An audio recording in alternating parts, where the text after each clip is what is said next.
Explicando o herpes vírus felino com gatinhos.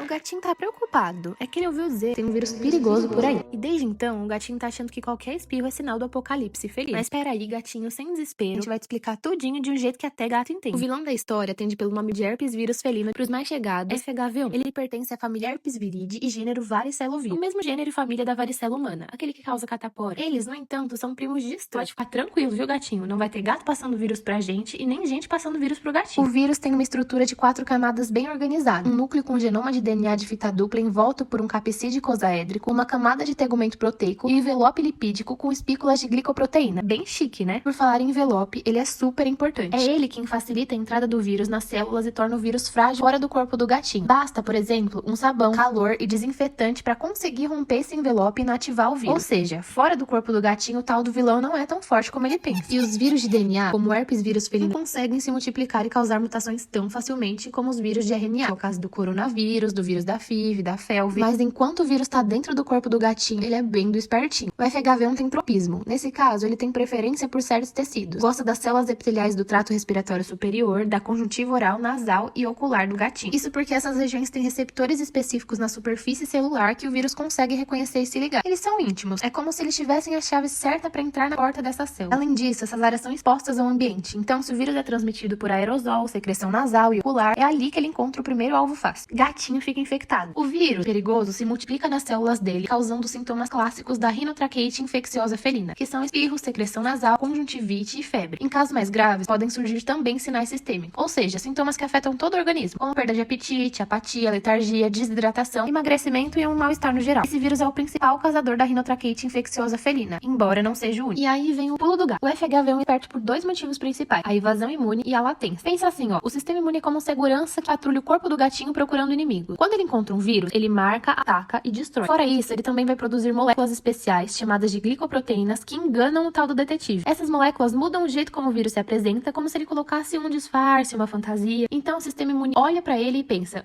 acho que essa é uma célula normal, nada demais. Enquanto isso, o vírus segue lá, se multiplicando e escondidinho. O danado do vilão também é capaz de causar feridas nas células da mucosa do pobre do gatinho, do nariz, da garganta, dos olhos. Essas células normalmente são responsáveis por formar uma barreira protetora, como uma cerca viva que impede os invasores de entrar. E aí, quando o vírus destrói essa barreira, ele abre seu próprio espaço para continuar ali na célula. Isso pode, inclusive, facilitar a entrada de outros agentes oportunistas. Em resumo, funciona assim: o vírus se disfarça para não ser reconhecido, danifica o tecido, abrindo caminho para continuar ali, e por causa disso, o organismo nunca consegue eliminá-lo completamente. O segundo truque é a latência, o esconderijo secreto do vírus. Depois de causar todo aquele estrago nas mucosas do gatinho, o vírus sabe que o sistema imune vai começar a persegui-lo e ele pensa, o segurança tá vindo aí, é hora de eu sumir um pouquinho. Então o vírus vai se esconder dentro dos neurônios, mais precisamente nos neurônios dos gânglios trigeminais, que ficam ligados à região da face do gato. E aí você me pergunta, mas por que justo nos neurônios? E é porque os neurônios não se renovam com frequência, eles são células altamente especializadas. Uma resposta inflamatória dentro do sistema nervoso poderia causar danos gravíssimos. Então o sistema imune evita atacar essas células, já que elas são super importantes e não se regeneram facilmente. Ali é o esconderijo perfeito para ele. O vírus entra nessas células, diminui seu metabolismo e para de se multiplicar. Assim, não há mais produção de proteínas virais, que são justamente os indícios que o sistema imune reconheceria como algo estranho. E é dessa forma que o vírus fica ali quietinho, adormecido, como um ladrão escondido num porão, esperando o policial ir embora. E o sistema imune, ele até sabe que passou algo por ali, mas basicamente não encontra provas concretas. Então baixa a guarda e retira suas tropas de defesas ativas, que são as células de ataque, como os linfócitos T. É como se ele dissesse, tá tudo sob controle, vou economizar energia aqui e cuidar de outros problemas. É justamente aí que mora o truque do vírus. Pode passar um tempão, basta uma brecha se o gatinho passar por estresse, como mudança repentina no ambiente, briga, nova rotina, tiver baixa na imunidade, o corpo dele enfraquece um pouquinho e o vírus pensa, agora é a minha chance. Ele acorda e volta a se multiplicar nos mesmos lugares de antes. E é por isso que o gatinho pode ter novas crises de espirro, secreção, conjuntivite ou febre, mesmo depois de parecer curado. O herpes vírus felino não tem cura, tá? Uma vez que o vírus entra em latência nos neurônios, não existe medicamento capaz de eliminá-lo completamente. Os antivirais apenas controlam a multiplicação durante as crises, mas o vírus continuará ali, quietinho pro resto da vida. Por isso que vacinar o gatinho é fundamental. Apesar da vacina não impedir totalmente a infecção, ela ajuda a reduzir a gravidade dos sintomas e diminuir a eliminação do vírus no ambiente. ambiente. Ou seja, o gatinho vacinado ainda pode ter contato com o vírus, mas o corpo dele vai estar preparado para agir rápido e evitar complicações. E não é que o gatinho ainda tá preocupado? Agora ele quer saber como é feito o diagnóstico. E aí, gatinho, que entra o trabalho de detetive. O diagnóstico não se baseia, ou pelo menos não deveria se basear somente nos sintomas, que são espirro e secreções, porque esses sintomas também aparecem em outras doenças respiratórias. O ideal, portanto, é que o veterinário faça uma coleta do material, normalmente secreções do nariz, olhos ou qualquer local que o vírus costuma se multiplicar. E com a amostra em mãos, temos várias opções. A primeira opção é a microscopia e cultivo viral, que consiste em cultivar as células felinas em laboratório. Se o vírus estiver presente, vai causar alterações visíveis na célula. Chamamos isso de efeito citopático, como deformação, arredondamento ou destruição celular. Esse método é bem específico. Ele realmente confirma de forma precisa a presença do vírus, mas é lento e exige laboratórios especializados. O segundo método são os testes imunológicos. Aqui, o foco é detectar as proteínas virais, os antígenos ou os anticorpos que o organismo do gatinho produz contra o vírus. Podem ser usados métodos como imunofluorescência direta, o ELISA, o teste rápido, ou imunohistoquímica. Esses testes ajudam a confirmar se o vírus ou a resposta deles estão presentes. No entanto, nem sempre indicam se a infecção é ativa ou antiga. O terceiro são os testes moleculares. São os mais modernos, descolados e sensíveis. Eles são baseados em reação em cadeia polimerase, o mais famoso PCR. O foco aqui é identificar o DNA do vírus diretamente na amostra. Ele é rápido, preciso e consegue detectar o vírus mesmo se ele tiver em pequenas quantidades. Uma mão na roda em caso de infecção latente ou de baixa carga viral. Desse jeitinho, peça por peça, o laboratório monta o quebra-cabeça e confirma se o vilão da história é mesmo o herpes vírus felino. Toda a população de gatinhos ficou feliz. É que agora eles sabem que com vacina, cuidados e informação, todos os gatinhos estarão muito mais seguros desse tal vilão.